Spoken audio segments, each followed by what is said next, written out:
Imagine trusting someone with your life for 30 years. Imagine building an empire together, surviving gang wars, prison sentences, and enemies on every corner. Now imagine sitting in a courtroom, old and frail, watching that same person, your best friend since childhood, point a finger at you and say, "He did it." This is the story of Frank Salem, the man who ruled New England's underworld with an iron fist, only to be brought down not by the FBI, not by rival gangsters, but by the one person he trusted most in this world. There are certain cities in America where the streets themselves seem to hold secrets. Boston is one of those cities. If you walk through its old neighborhoods today, through Jamaica Plain, through Roxbury, through the narrow streets of the North End, you might never guess the stories buried beneath the pavement. But there was a time not so long ago when these streets were ruled by men who operated in shadows, men who settled disputes not in courtrooms but in back alleys. Men who built empires on fear, loyalty, and violence. Welcome back to EverKnownOfficial. Don't forget to like the video. Francis Patrick Salem was one of those men. Known as Cadillac Frank and later the General, he was an American mobster from Boston who became a hitman and eventually rose to become the boss of the patriarch crime family of New England. His story is not just a tale of organized crime. It is a story about friendship and betrayal, about trust and deception, about the choices we make and the consequences that follow us. Sometimes for decades until the very end. Frank Salem was born on August 18, 1933, in Weymouth, Massachusetts, a town in the greater Boston area. He was the second of 6 children, born to an Irish-American mother named Mary Agnes Haggerty, a homemaker, and an Italian-American father named Romeo Pasquale Salem, a ship painter.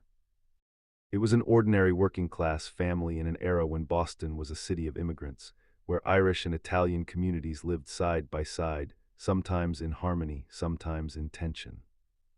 Young Frank was raised in the Jamaica Plain neighborhood of Boston, a place that would shape him in ways no one could have predicted. His younger brother, John, would also eventually follow him into a life of crime, but in those early years, there was nothing particularly remarkable about the Salem family.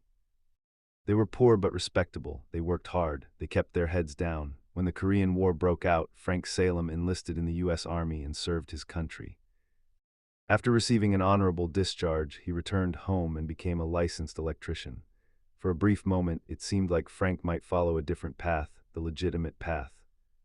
The path his parents had worked so hard to give him. In 1955, he married Alice Kathleen McLaughlin in Nashua, New Hampshire. They started a life together. Frank had a trade, a wife, and the potential for a future far removed from the criminal underworld that lurked in Boston's darker corners. But something pulled at him, something about the streets. Something about the men he had grown up with, men who seemed to have more money, more respect, more power than any electrician ever would. While serving a prison sentence in 1957 for a minor offense, Frank Salem met a man named Anthony Morley, a member of the patriarch crime family which controlled organized crime throughout New England. This meeting would change everything. After his release from prison, Salem began working for the family as a low-level associate. At first, his work was relatively minor. Salem operated a number of semi-legitimate businesses, such as automobile repair garages, in partnership with George Kaufman, who served as the liaison between the Mafia and Boston's Jewish bookmakers. It was during this period that Frank earned his famous nickname. They called him Cadillac Frank because he worked in an auto repair shop and specialized in repairing Cadillac automobiles. The name stuck, it would follow him for the rest of his life, but Frank was not content to simply fix cars. He wanted more, and he found his opportunity through an unlikely friendship. Salem began associating with a group of gangsters from Boston's Roxbury neighborhood, which included his childhood friend Stephen Flemmi. Known as the Rifleman, the two had known each other since they were boys. They had grown up on the same streets, played the same games, dreamed the same dreams. Now, as young men, they would embark on a criminal partnership that would last for decades. Salem and Flemmi formed a partnership, and the duo became enforcers, bookmakers, and loan sharks for the Patriarca family Caporgi Malario, Larry Bayonne, Zanino in the North End of Boston. They were good at what they did, very good. They collected debts, they enforced rules. They protected the family's interests with a combination of intelligence and violence that earned them respect in the underworld. Frank grew so close to Flemmy that he named his own son Stephen Salem after him. Think about that for a moment. You name your child after someone because you trust them completely. Because you believe they will always have your back. Because, in a world of enemies and betrayals, you believe this person, above all others, is someone you can count on. What Frank did not know, what he could not have known, was that this very act of trust would one day become the greatest irony of his life. Unknown to Salem, Flemmy was a confidential informant for the Federal Bureau of Investigation who provided the Bureau with information on Salem and others in the Petrarca family. From the very beginning, the foundation of their friendship was built on a lie. The 1960s were a time of unprecedented violence in Boston's criminal underworld. It was a Boston that doesn't exist anymore, a city of grifters and loan sharks and enforcers, of crooked cops on the take, caught in the midst of an Irish gang war. And it was at this time that U.S. Attorney General Bobby Kennedy launched his war on organized crime, which really meant the Mafia. The Irish and Italian mobs were at each other's throats, bodies were turning up across the city. Everyone was looking over their shoulder. In this chaos, Salem and Flemmy found their calling. Salem was a gangster from Jamaica Plain at the time who teamed up with Flemmy, and they went to work for themselves. They contracted themselves out as hitmen for the mob. They were efficient. They were ruthless and they were ambitious. They called me the general, Salem once said. I planned them and I did them. In one infamous incident, Flemmy and Salem attempted to eliminate Charlestown gangster Edward "Punchy" McLaughlin. They shotgunned him in the parking lot of Beit Israel Hospital while disguised as rabbis. McLaughlin survived the attack but was severely wounded.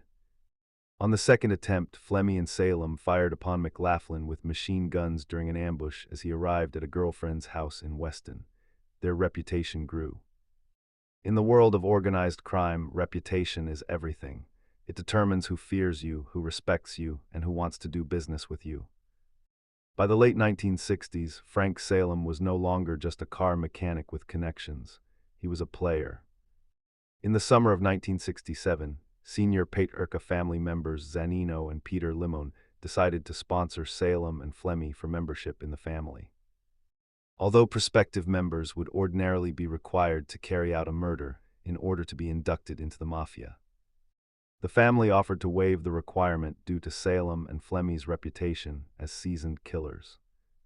But there was a problem. Then boss Raymond Petrarca wouldn't let Salem become a made man because he said it was a privilege reserved for full-blooded Italians. Frank's Irish blood, inherited from his mother, prevented him from achieving the status he had worked so hard to earn. It was a bitter pill to swallow. Unlike Salem, Flemmy ultimately resisted the family's attempts to recruit him as a formal member. He did not trust the Mafia and felt he had sufficient protection as an FBI informant. Of course, Salem knew nothing of this. He believed his friend simply valued his independence. In 1968, everything changed. Salem arranged the car bombing of John Fitzgerald, a lawyer representing Petrarca mob informant Joseph Barboza. The point of the attack was to scare Barboza into not testifying against Raymond Petrarca and other mob leaders. Fitzgerald survived the attack but lost his left leg. Salem spent 16 years behind bars for trying to kill the lawyer, who survived but lost a leg when his car was blown up. It was the longest prison sentence of his life up to that point, 16 years. Frank Salem entered prison as a young man with ambitions. He would emerge as something different entirely, but how did Frank get caught?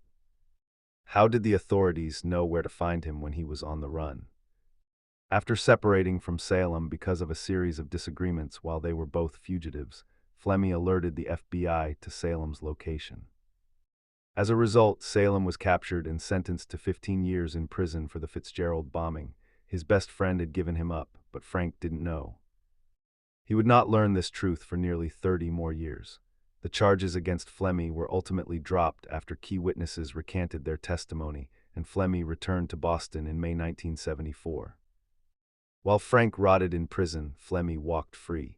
He formed a new partnership with another man, a man who would become one of the most notorious criminals in American history. When Flemmy returned to Boston in 1974, that's when he and James Whitey Bulger became both crime partners and co-informants, reviving the top echelon informant status under FBI agent John Connolly. Together, they operated with impunity, supplying the FBI with intel on the patriarchas while expanding their own criminal reach.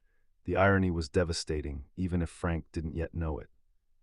While he served time for crimes committed alongside Flemme, his former partner was walking the streets of Boston, making money hand over fist, and feeding information about their mutual associates to the federal government.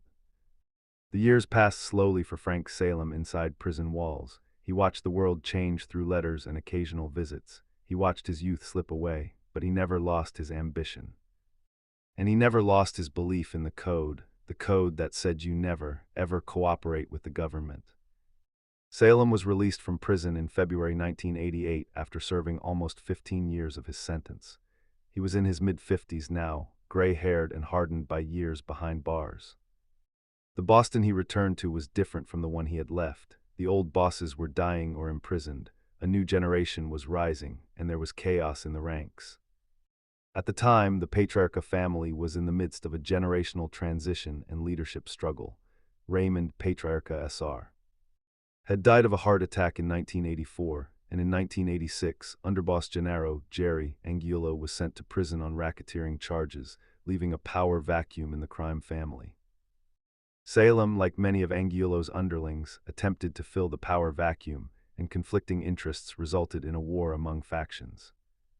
Salem found himself confronted against Capo Joseph J.R. Russo and his second-in-command Vincent Vinny the Animal Ferrara.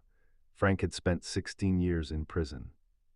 He had sacrificed his freedom for the family, and now he expected to be rewarded. He expected to take his rightful place in the organization, but not everyone agreed. Patriarcha Caporgime Joseph Russo opposed Salem's move to gain control, fearing the loss of his lucrative rackets. The conflict escalated quickly. In the world of organized crime, disputes are not settled through negotiation. They are settled through blood. In June 1989, Angelo Sonny Mercurio, a Russo loyalist, lured Salem to a meeting outside of Saugus, Massachusetts IHOP. Gunmen then ambushed Salem, wounding him in the chest and leg.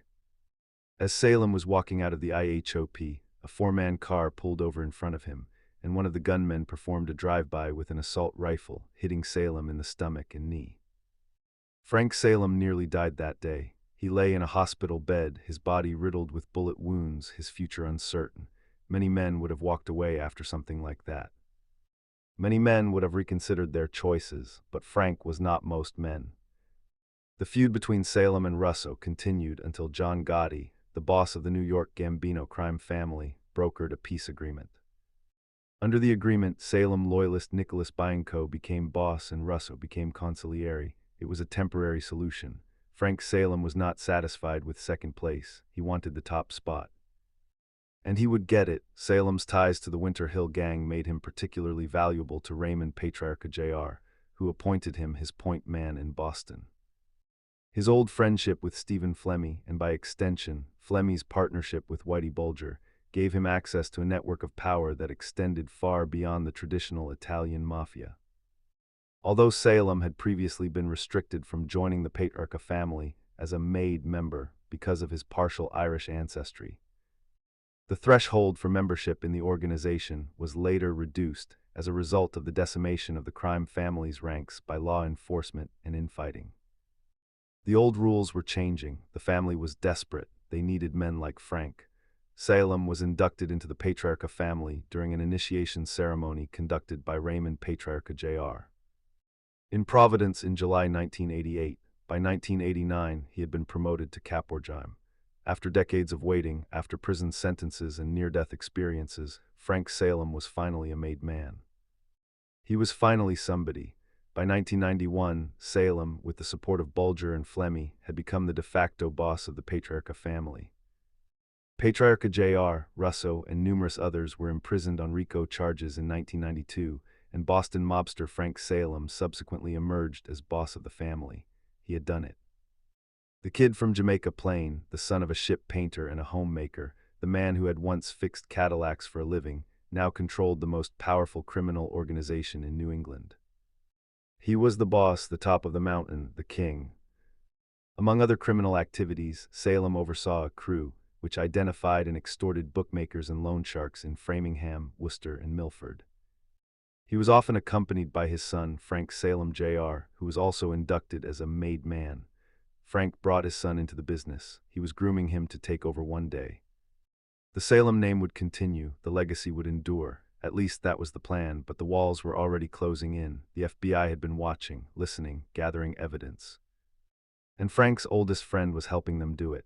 To achieve its goals, the FBI struck a Faustian bargain with two reputed organized crime figures, James Whitey Bulger and Stephen Flemme. For 30 years, Flemme, one of Boston's most notorious gangsters, functioned behind the scenes as an FBI informant. 30 years, think about that. For 3 decades, Stephen Flemme had been providing information to the federal government. Every conversation he had with Frank, every meeting they attended together, every secret that was shared, all of it was potentially going straight to the FBI. Throughout the 1980s, Flemme and Bulger helped the FBI bug the Angulo headquarters, which decimated the Boston Mafia. They were informants who destroyed their own rivals.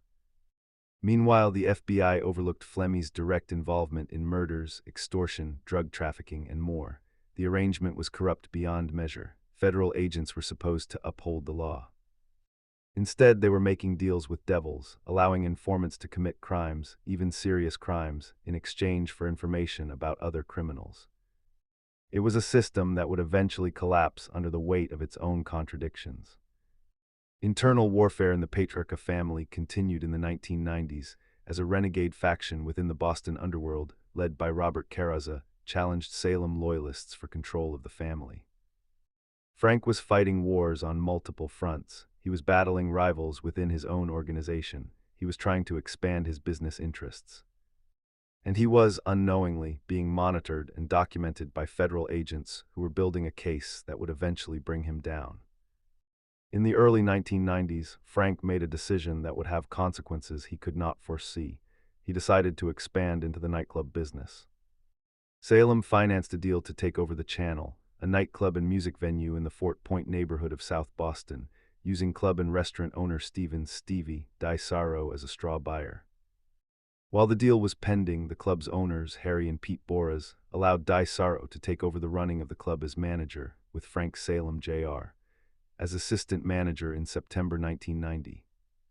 The arrangement made sense, at least on paper. He was a straw for Frankie Jr., who owned the club, one source later explained, and of course Frankie Salem couldn't get a license.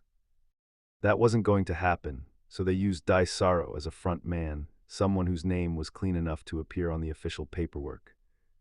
What had not been widely reported is that DiSarro grew up on Federal Hill in Providence and was popular, smart, and had a bright future in business. He was a leading real estate developer until the market crashed in the early 90s and he lost millions. When his legitimate business ventures collapsed, DiSarro found himself in a vulnerable position. He needed money, he needed opportunity, and that's when the mob came calling. He was a very nice man, a member of his family later said. But he hung around with the wrong guys.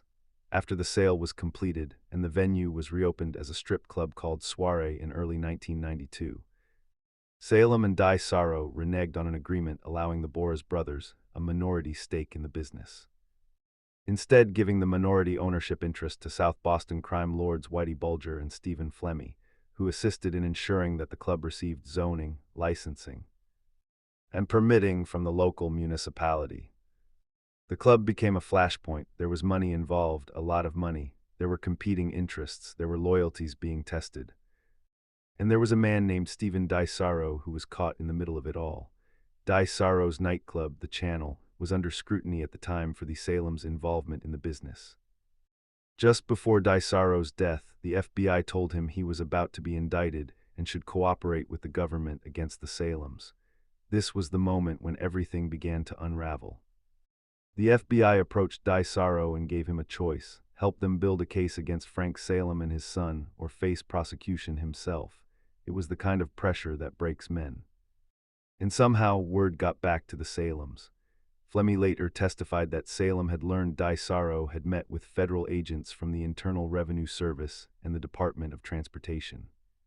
He felt Stephen DiSarro would implicate him if he got indicted, Flemme said. In the world Frank Salem inhabited, there was no crime worse than talking to the authorities. It didn't matter if you had been pressured. It didn't matter if you were scared. If you talked, you were a threat, and threats had to be eliminated. According to testimony, Daisaro had been skimming money from the former Channel nightclub, which Salem had a hidden interest in.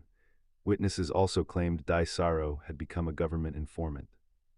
Whether Daisaro had actually agreed to cooperate with the FBI remains unclear. What is clear is that the Salems believed he was a danger to them, and they acted on that belief. On May 10, 1993, according to a press release from the U.S. Attorney's Office, Salem had Daisaro murdered in Salem's Sharon residence. Salem, who had ordered the murder to prevent Daisaro from cooperating with law enforcement, watched as Salem Jr. and Paul Wiedek fatally strangled Daisaro. Flemmy later testified that on May 10, 1993, he walked in the back door of Salem's home in Sharon, Massachusetts, and saw Salem's son with Daisaro by the throat, strangling him, while co-defendant Paul Wiedek held the victim's legs.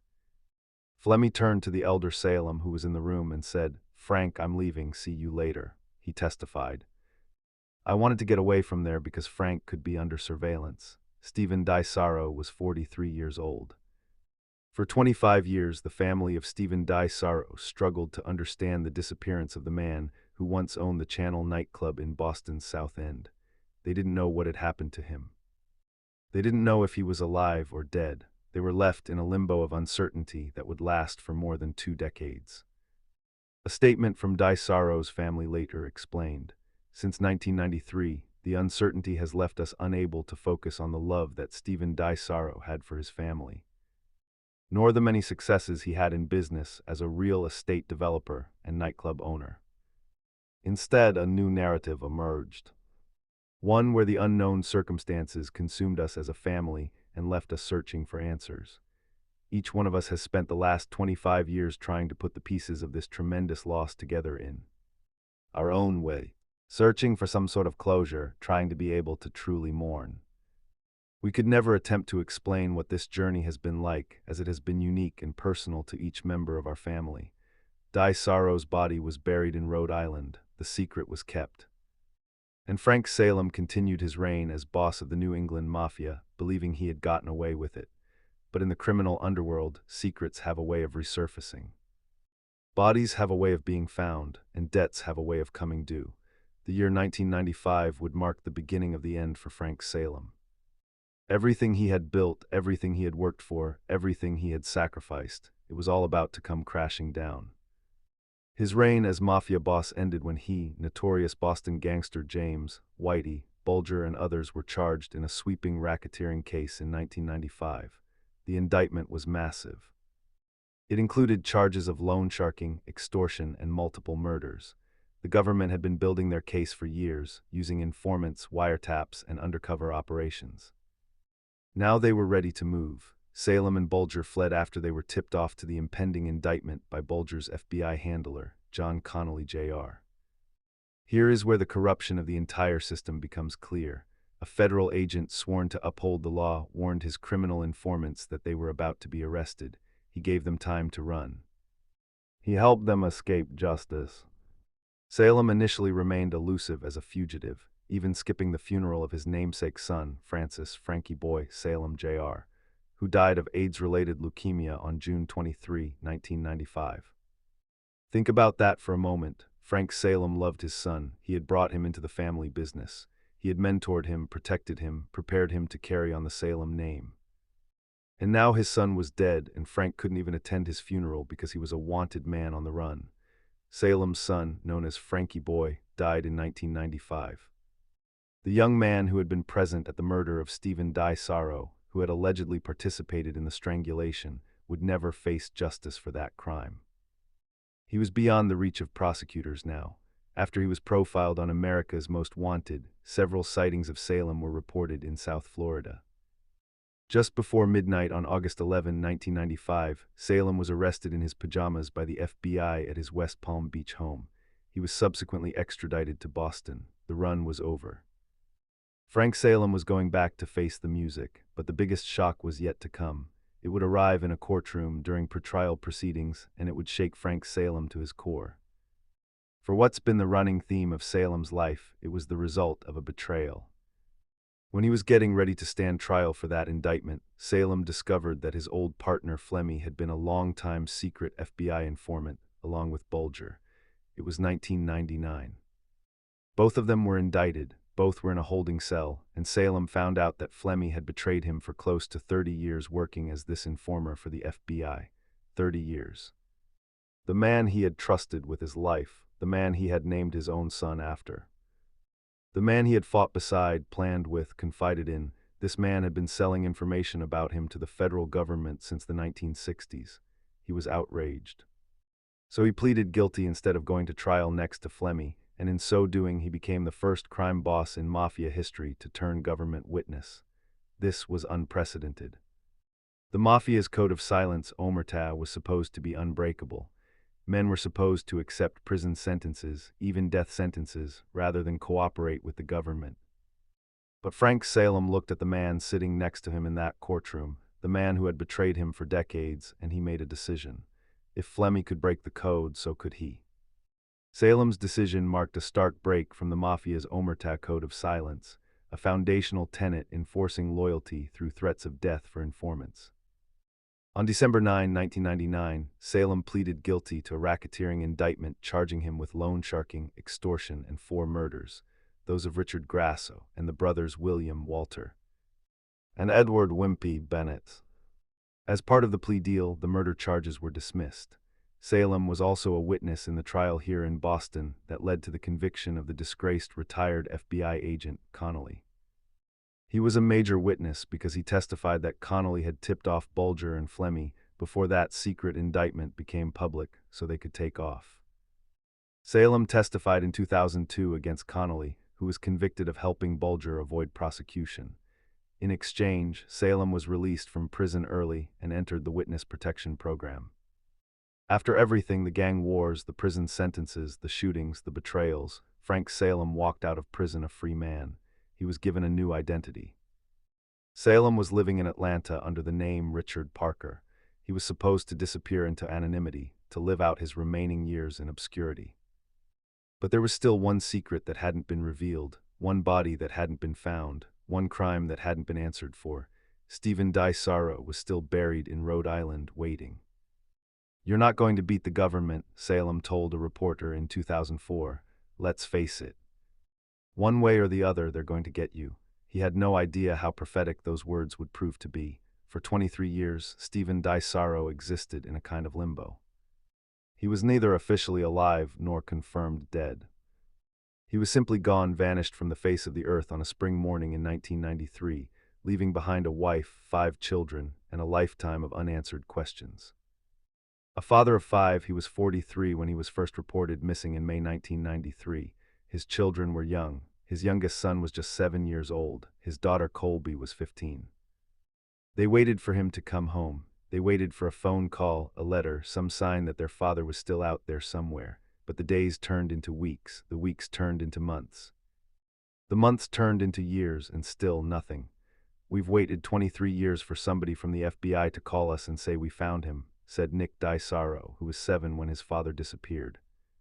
23 years, think about what happens in 23 years. Children grow into adults, they graduate from school, they get married, they have children of their own.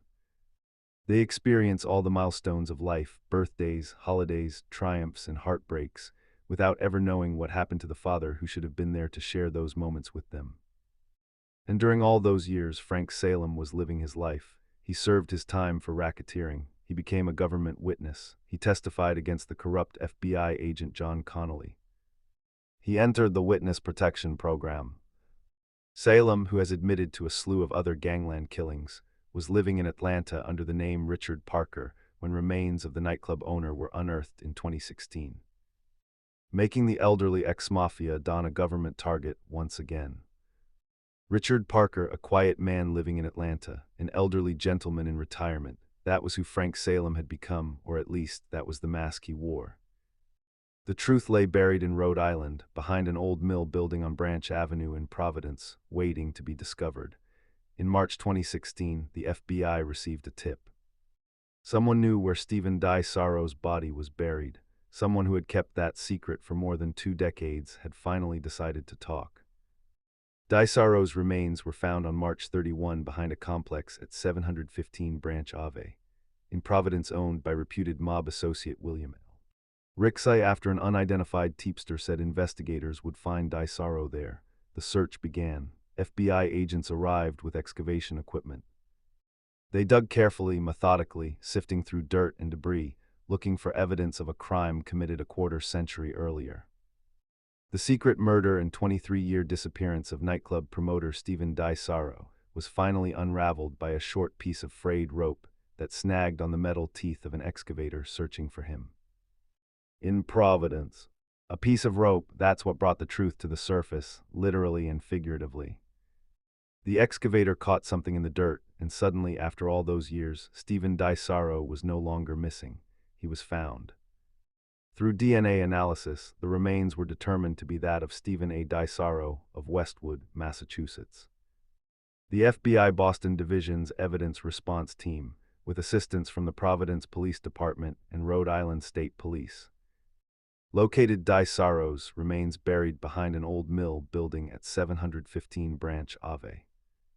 For 23 years, the family of Mr. Daisaro has been awaiting news of his whereabouts, Special Agent Harold H. Shaw said. The day the body was discovered, March 30, 2016, something else happened. Something that added another layer of tragedy to an already heartbreaking story. Daisaro's children also spoke about their now-deceased eldest brother, Stephen Daisaro Jr., who died in a car accident at the age of 33 and who, they said, had struggled with addiction and emotional anguish since his father disappeared. Daisaro Jr. died the same day that Daisaro Sr.'s remains were unearthed in Providence, the same day. Stephen Daisaro Jr., the oldest son, the one who was 10 years old when his father vanished, passed away on the very morning that his father's remains were being pulled from the earth. He never got to learn the truth, he never got to have closure. The pain of not knowing had followed him his entire life, and he died still wondering. Nick Daisaro, one of Stephen Daisaro's sons, said the money from the restitution would be used to go to the costs of the funeral the family has already incurred. He said they buried their father next to his son, who passed away the morning his body was discovered. Junior and Senior are now both finally together again, he said. There is something almost poetic about that, father and son, separated for so long, finally reunited in death, but it is a tragic poetry, written in loss and grief. We'd like to express our sincere thanks and appreciation for all the efforts that went into locating Stephen, Daisaro's wife, Pamela said. We look forward to the conclusion of the FBI's investigation so we can learn as much as possible about what really happened to Stephen and finally get some closure for our family. The discovery of the body set in motion a chain of events that would bring Frank Salem back into the spotlight one final time. No one had ever been charged for Daisaro's murder, though former New England mob boss Francis Cadillac Frank Salem was indicted by the U.S. Attorney's Office in Boston on 2 counts of obstruction of justice in 2004 for making false statements about what he knew about the murder. Salem reached a plea deal with prosecutors in 2008 and pleaded guilty to the obstruction of justice charges, but never admitted a role in the homicide. He had lied about what he knew. He had denied any involvement, he had protected himself and his secrets, but now the body had been found, and with it came new evidence, new witnesses willing to talk, new charges. Salem, who was living in the Federal Witness Protection Program under an assumed name, and Wiedek were arrested several months later and charged by federal prosecutors with the murder of a federal witness, a crime which carries a mandatory life sentence. The arrest happened in a Connecticut hotel room. Prosecutors have said Salem went on the run in 2016 when he learned his arrest was imminent and was eventually discovered by FBI agents in a Connecticut hotel room, along with more than $28,000 in cash. He had run again just as he had run in 1995 when the racketeering indictment came down. Old habits die hard, even for an old man. The trial was set for 2018. And it would be unlike any trial Boston had seen in years. An old murder, an elderly gangster, and a 56-year war on organized crime take center stage in Boston federal court as a former head of the New England Mafia, Frank Salem, goes on trial. So now we are about to have an octogenarian testifying against another octogenarian, Flemmy and Salem. In a courtroom that could look like a geriatric ward in what is probably the end of the line for the war on organized crime Bobby Kennedy launched in 1961. It was described as the last act of a saga that had been playing out for more than half a century. It's a saga 56 years in the making, a war that was sometimes dirty, sometimes involved agents and cops who were as dirty as the mobsters. And now in what seems like the final act, you have the relentless longtime prosecutor Fred Wishak, whose zealousness brings comparisons to Ahab. He got Bulger, who you could say is the white whale. Now he's going after the last standing guy, but what does it tell you that they're bringing in the last target in a wheelchair? Frank Salem was 84 years old when he went on trial. He was frail. He was old, he was a shadow of the powerful mob boss he had once been, but the charge against him was serious, murder of a federal witness. If convicted, he would spend the rest of his life in prison. And the government's star witness, the man who would take the stand and point the finger at his former friend. The government's star witness is Salem's erstwhile best friend, Stephen Flemme, better known for his other former partner, James Whitey Bulger, Stephen the Rifleman Flemme. The man Frank had trusted for decades, the man Frank had named his own son after, the man who had been secretly informing on Frank to the FBI for 30 years. Now, in the final chapter of their intertwined lives, Flemme would testify against Salem in open court. Yes, and true to the story of betrayals, that star witness is none other than Flemme, who will say he walked in on the murder in Frank's house on that fateful day. So now we are about to have an octogenarian testifying against another octogenarian, Flemme and Salem, in a courtroom that could look like a geriatric ward. The trial began in May 2018. After 7 weeks of testimony, the trial of former New England mobster Frank Salem, nicknamed Cadillac Frank, is winding down. 7 weeks. 7 weeks of testimony about crimes committed decades earlier. 7 weeks of aging gangsters taking the stand and recounting acts of violence that belonged to a different era. 7 weeks of lawyers arguing about who could be trusted and who was lying. To prove the case, federal prosecutors have called several ex-mafiosos to the stand.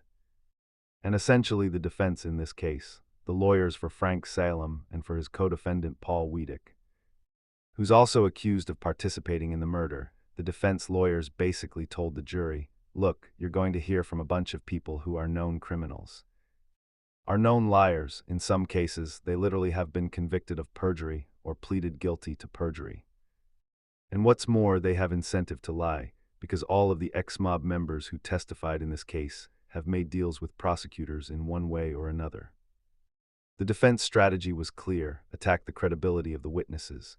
These were men who had admitted to murder, to racketeering, to a lifetime of crime. Why should anyone believe them now? Witness Flemme Boozeng said is an absolute fraud and liar, but there was one witness whose testimony would prove particularly damaging. One witness who could describe what happened in Frank Salem's Sharon home on May 10, 1993. One witness who claimed to have seen the murder with his own eyes. Stephen Flemme, a former hitman, enforcer, and gangster with Whitey Bulger's Winter Hill gang, testified to having walked in on the murder by accident when he came to Salem's house to find him. Flemme is the only alleged eyewitness to the murder to testify. When Flemme took the stand, something unexpected happened. I want to ask you about a man named Frank Salem, prosecutor Fred Wishak began. Then he asked Flemme if he saw Salem in the courtroom. The 83-year-old Flemme looked around the room, his gaze sweeping past Salem, 84 years old and frail in appearance, who sat in the front of the courtroom in plain view. Flemme said he did not see Salem. Wishak asked him to look again. Flemme stood and looked again.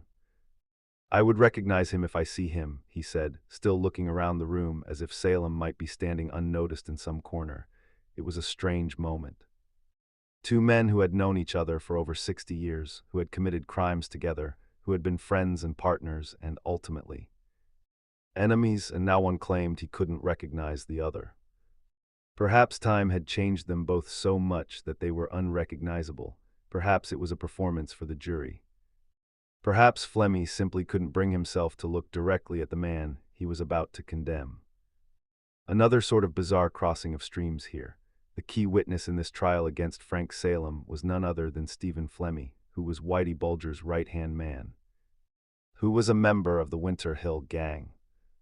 He was up on the witness stand in this trial testifying against Salem for 5 days. 5 days of testimony, 5 days of Flemme recounting crimes, murders, betrayals.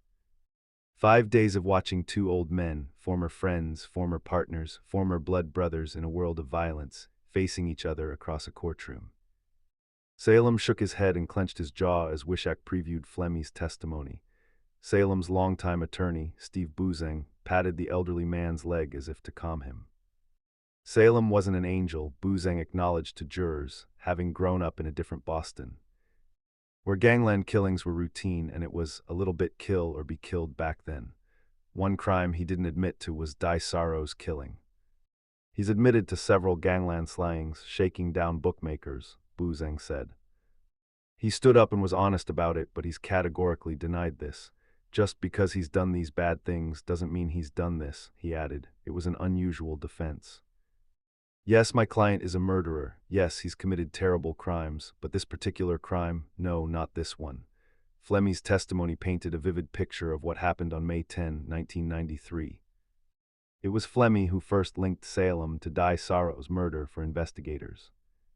Flemme, who is serving a life sentence for 10 murders, testified that he stopped by Salem's home in Sharon on May 10, 1993, and saw Salem's son strangling Di Sarro while Wiedek held his legs and Salem looked on. According to Flemme, he walked in through the back door of the house and stumbled upon the scene. Salem's son, Frank Jr., had his hands around Di Sarro's throat. Paul Wiedek was holding the victim's legs and Frank Salem SR was watching. Flemme claimed he turned to leave immediately. He wanted no part of it. He wanted to get out of there before anyone saw him, before the surveillance that might be on Salem caught him at the scene of a murder. DeLuca told jurors Salem asked him to prepare for a package, which ended up being Di Sarro's body. DeLuca said he found an excavation site owned by his friend behind a mill in Rhode Island, and his brother and nephew were part of the group that buried Di Sarro there. DeLuca said Salem told him he was present as his son, who he called Frankie Boy, strangled Di Sarro and killed him. Bobby DeLuca, another former mobster turned government witness, corroborated parts of the story. He testified about receiving a call from Salem asking him to prepare for a package. He testified about finding a burial site. He testified about what Salem had told him directly. The prosecution's case is built largely around the testimony of several ex-mobsters, including Joseph and Robert DeLuca, brothers and former Mafia members who testified that Salem had called them in 1993, just after Di Sarro had gone missing, and ordered them to dispose of a body. Joseph DeLuca testified to burying the body at the industrial site in Providence where Di Sarro's remains were recovered. The picture that emerged was damning. Salem had believed Di Sarro was going to cooperate with federal investigators. Salem had ordered him brought to the house. Salem had watched as his own son and an associate strangled the man to death, and then Salem had arranged for the body to be transported to Rhode Island and buried in a secret grave. Prosecutors say that Salem ordered Di Sarro killed, fearing that Di Sarro, who himself was under investigation for bank fraud, would provide the FBI with information on Salem's criminal activities. Prosecutors argued Salem had Di Sarro brought to his Sharon, Massachusetts house, where Wiedek and Salem's now deceased son, Frank Jr., strangled Di Sarro in front of Salem. The defense fought back hard. They attacked the credibility of every witness. They pointed out that Flemme had made deals with prosecutors. They noted that all of the former mobsters testifying had something to gain from their cooperation. Lawyers for both Salem and Wiedek have spent weeks cross-examining those witnesses, and the choice not to assert a robust defense themselves fits with the chief defense for both men. That the testimony of those former gangsters can't be believed, both because the witnesses are proven criminals and liars, and because all of the ex-mobsters to testify in this case have made deals with prosecutors in exchange for their cooperation. Stephen Flemme, himself incarcerated after pleading guilty to 10 murders, was able to avoid the death penalty for his ongoing cooperation with federal prosecutors. When it came time for Salem to decide whether to testify in his own defense, he chose not to, with the simple words, "My client, Mr." Salem rests his case. The nearly 2-month-long trial of one-time New England Mafia boss Francis Salem was almost over. After 7 weeks of testimony for the prosecution, which finally rested its case Thursday, Lawyers for former New England Mafia boss Frank Salem and co-defendant Paul Wiedek presented just a few witnesses of their own before resting as well. Salem and Wiedek each told U.S. District Judge Allison Burroughs that they were aware of their right to testify and had chosen not to take the stand. Burroughs said she would remind jurors in the strongest language she could that they are not to consider the defendant's decision not to testify as evidence of their guilt. The jury deliberated for 4 days. On June 22, 2018, they returned with a verdict. Cadillac Frank Salem, who in the early 1990s consolidated his position as boss of the New England Mafia, was found guilty in United States District Court of 1 count of the murder of a witness. Jurors reached the verdict on Friday after a 7-week trial and 4 days of deliberations. Co-defendant Paul Wiedek was also found guilty of the same charge. Both face a likely life sentence. Members of the Di-Saro family, who attended the entire trial, wept in the courtroom as the verdict was read. 25 years after their father was murdered, the Di-Saro children finally had answers. They finally had justice. They finally had someone to hold accountable for the nightmare that had consumed their lives. Today, one of the last New England Mafia bosses, Frank Cadillac Salem, along with an accomplice, Paul Wiedek, have been brought to justice, ending a long, dark chapter in our city's history, said United States Attorney Andrew E. Lelling. After many years of pain, we hope that this verdict gives Mr. Di-Saro's family some peace, knowing that the defendants have been held accountable. The sentencing hearing was scheduled for September 13, 2018. It would be the final act of this long, tragic drama. The courtroom was full that day. The Di-Saro family was there, ready to speak. The prosecutors were there, ready to argue for the maximum sentence. And Frank Salem was there, an old man in orange prison garb, about to learn his fate. In June, a jury convicted Salem and Wiedek of killing Di-Saro, a 43-year-old father of 5.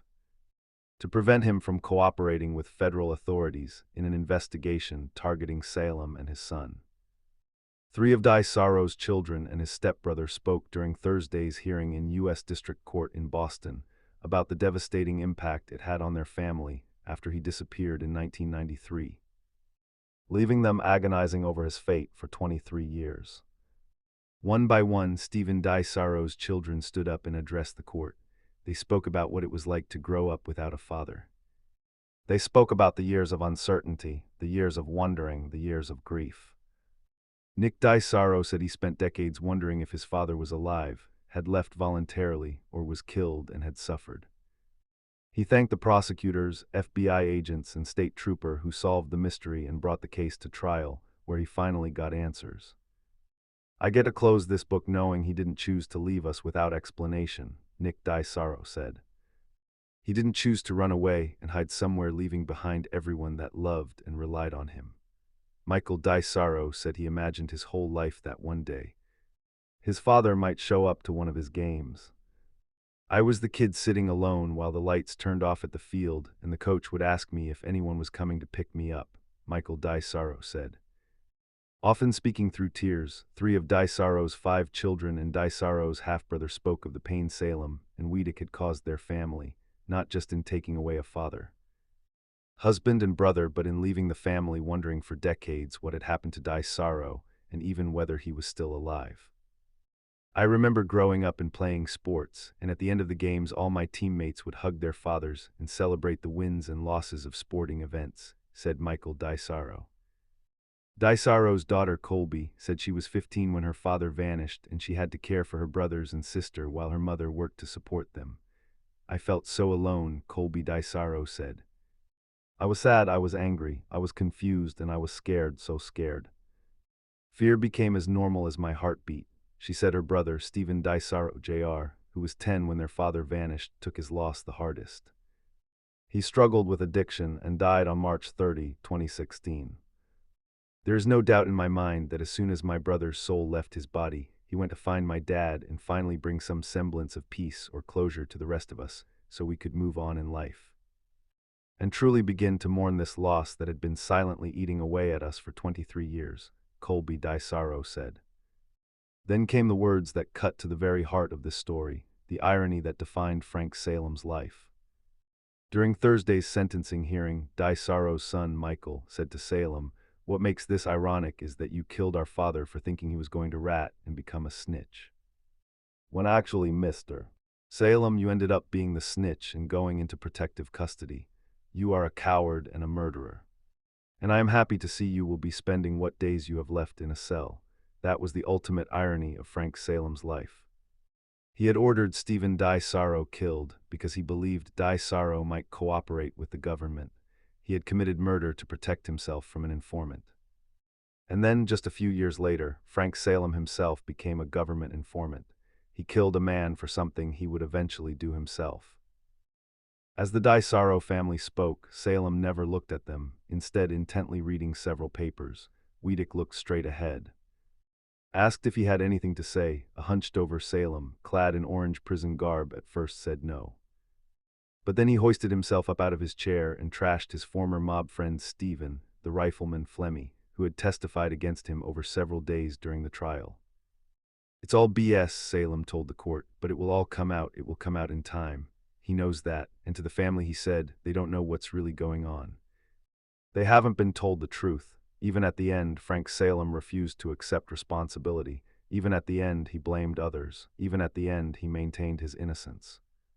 Salem's longtime attorney, Steve Buzang, told the judge and later reporters outside the courthouse that his client is not all bad. "Frank Salem's not the animal everyone portrayed him to be or the gangster," he said. Judge Allison D. Burroughs sentenced Salem and former Patriarcha crime family associate and accomplice, Paul Wiedek, to life in prison on September 13, 2018. Their sentence was a foregone conclusion. The law requires life without parole for murdering a witness. The only choice left up to Judge Allison Burroughs was the fine. Before we continue, a quick clarification. This video is for educational and documentary purposes only. This content does not promote, glorify, justify, or encourage violence, criminal behavior, gangs, or illegal activity of any kind. The intent is to educate viewers about real-world crimes, their consequences, and the social and psychological factors behind them. All events discussed are based on publicly available information and are presented to highlight their consequences. Viewer discretion is advised. She ordered all of the $28,000 Salem was found with 2 years ago be turned over to the government. All that is, except for $3,000. That money will be used to bury Salem when he finally leaves prison in a coffin. $3,000, that was all that would remain of Frank Salem's empire, enough to pay for a funeral. Frank Salem appealed his conviction. He fought to have the verdict overturned. He argued that the jury instructions were improper, that he was denied a fair trial. In September, the First U.S. Circuit Court of Appeals affirmed the jury's decision, rejecting the defendant's arguments that the jury was given improper instructions about the defendant's motive. He took his case all the way to the Supreme Court. The U.S. Supreme Court declined to hear the 88-year-old's appeal of his sentence for the murder of Stephen Daisaro. Every door was closed. Every avenue of escape was blocked. Frank Salem would die in prison. Salem, 88, is currently serving a life sentence for murder at a federal medical prison in Missouri.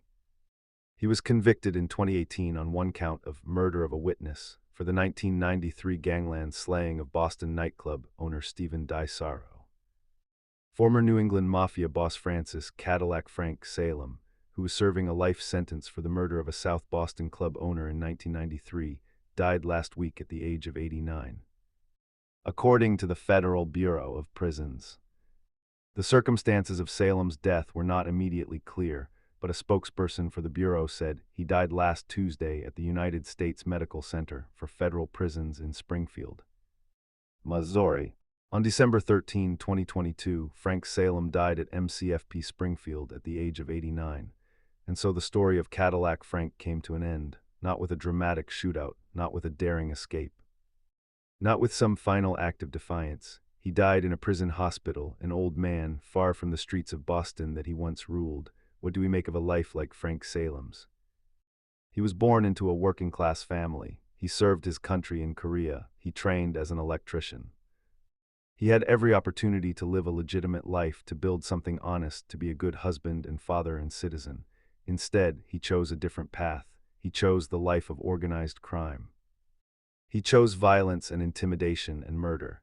He rose to the top of the New England Mafia, became one of the most powerful criminals in the region, commanded respect and fear in equal measure. Assistant U.S. Attorney Fred Wishak said that Salem admitted to murdering 8 people during the 1960s and was suspected of involvement in 6 additional murders in the early 1990s. 8 murders that he admitted to, 6 more that he was suspected of, and 1, the murder of Stephen Sorrow, that he was convicted of at the end of his life. But the thing that defined Frank Salem's life, more than any murder, more than any criminal enterprise, more than any act of violence, was betrayal. He was betrayed by Stephen Flemme, his best friend since childhood, who secretly informed on him to the FBI for 30 years. He was betrayed by the very system he believed in, the code of silence, the Mafia oath of loyalty, because when the chips were down, everyone talked. He was betrayed by his own choices, which led him from a life of possibility to a death in a prison cell, and in the end he became a betrayer himself. He turned government witness. He testified against his former associates. He broke the very code that he had once been willing to kill to protect. Before being sentenced to life in prison in 2018, Salem rose from his chair, called the proceeding ridiculous, and said Sorrow's family hasn't been told the truth. But he seemingly predicted years earlier that his own story would end behind bars. "You're not going to beat the government," Salem told a reporter in 2004. "Let's face it. One way or the other, they're going to get you. You're not going to beat the government." Frank Salem knew this truth, even as he spent his life trying to escape it. He ran from the law. He made deals with prosecutors. He entered witness protection. He hid under a false name in Atlanta. But in the end, the government got him, just as he predicted. The tragedy of Frank Salem's life is not just about the crimes he committed. It's about the destruction he left in his wake. It's about the families torn apart by his violence. It's about the Sorrow children who grew up without a father. It's about Pamela Sorrow, who spent 23 years not knowing what happened to her husband. It's about Stephen Sorrow Jr., who died the same day his father's body was found, still carrying the weight of that loss.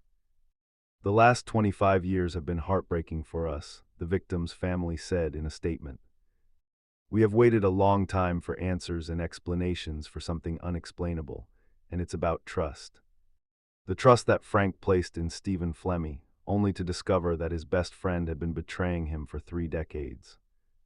The trust that Stephen Sorrow placed in the Salems, only to be murdered in their home.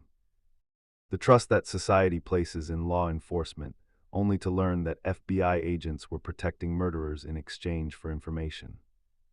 And it also represents, sort of, the last messy remnants of really decades of problematic and somewhat tortured relationships between the feds, prosecutors, the FBI, and organized crime. The whole system was corrupt, the mobsters were corrupt, the FBI agents who protected them were corrupt. The deals that were made, the bargains that were struck, the lives that were traded, all of it was built on a foundation of lies and manipulation. His 2018 trial served as a flashback to a bygone era when the Irish and Italian mobs had a stranglehold on the region, and federal authorities viewed them as the most menacing criminals of their time. That era is over now. The Irish mob is gone. The Italian mafia is a shadow of what it once was. Whitey Bulger died in prison in 2018, beaten to death by other inmates. Stephen Flemme will die in prison, serving a life sentence for 10 murders. John Connolly, the corrupt FBI agent, remains behind bars, and Frank Salem died in a prison hospital in Missouri. They're all gone now, the players in this drama, the gangsters and the agents and the bosses and the informants. They've all either died or been locked away. The streets of Boston are quieter. The violence has subsided, the old neighborhoods have changed, but the families of the victims still carry the scars. Michael wiped tears from his eyes as he listed the ways his family was turned upside down by his father's disappearance. He said his family was mocked in school as the mob boys. He wasn't in the mob, Sorrow testified. He wasn't a made man. He was involved with the wrong people in business. Stephen Sorrow wasn't a mobster. He was a businessman who made bad choices about the people he associated with. He was a father of 5 who got caught up in something he couldn't escape, and he paid for it with his life. His children have spent their entire adult lives trying to understand what happened to him. They've carried the weight of his disappearance through graduations, through weddings, through the births of their own children. Every milestone in their lives has been shadowed by his absence. And now finally they have closure. They know what happened. They know who was responsible. They buried their father next to his oldest son, and they can begin at last to truly mourn. The story of Frank Salem is a story about choices, about the choices we make and the consequences that follow us, sometimes for decades, sometimes to the very end of our lives. Frank chose crime over honest work. He chose violence over peace. He chose loyalty to the mob over loyalty to society, and in the end, those choices caught up with him. But the most important lesson of this story may be the simplest one. Trust is precious, and betrayal is devastating. Frank Salem trusted Stephen Flemmi with his life, named his own son after him, believed they were brothers in everything but blood, and that trust was misplaced from the very beginning.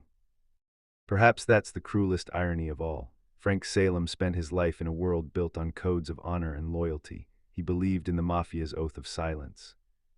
He believed that certain bonds were sacred, unbreakable, eternal. And yet every relationship in his life was ultimately defined by betrayal. Flemmi's betrayal of him, his betrayal of his fellow mobsters when he became a government witness, and his betrayal of Stephen Daisaro, who trusted him and paid with his life. In the end, there was no honor among these thieves. There was only self-interest, survival, and the cold calculation of who could help you and who needed to be eliminated. The code was a lie. The loyalty was an illusion, and every single person in this story, eventually broke it. Frank Salem lived to be 89 years old. He lived through wars and prison sentences and assassination attempts. He rose to the top of one of the most powerful criminal organizations in New England. He experienced power and wealth and respect in the underworld, but he died alone in a prison hospital, far from anyone who ever loved him. His son died before him. His empire crumbled. His legacy is one of violence and betrayal and broken lives. And somewhere in the suburbs of Boston, the children of Stephen Daisaro are finally able to move forward. They buried their father. They spoke their truth in a courtroom. They watched the man responsible for their suffering be led away in chains. It took 25 years. It took the discovery of a body buried behind a Rhode Island mill.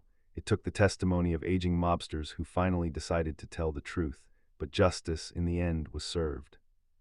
Tragically, this case demonstrates the savagery of organized crime and the extent Salem and Weedick were willing to go for their own self-preservation, said Harold H. Shaw, special agent in charge of the Federal Bureau of Investigation, Boston Field Division. Today's verdict ensures that both men will finally pay the price for killing Stephen Daisaro in cold blood. They took his life in order to ensure his silence. They took his life to ensure his silence, and in the end, the silence was broken. The truth came out. The body was found.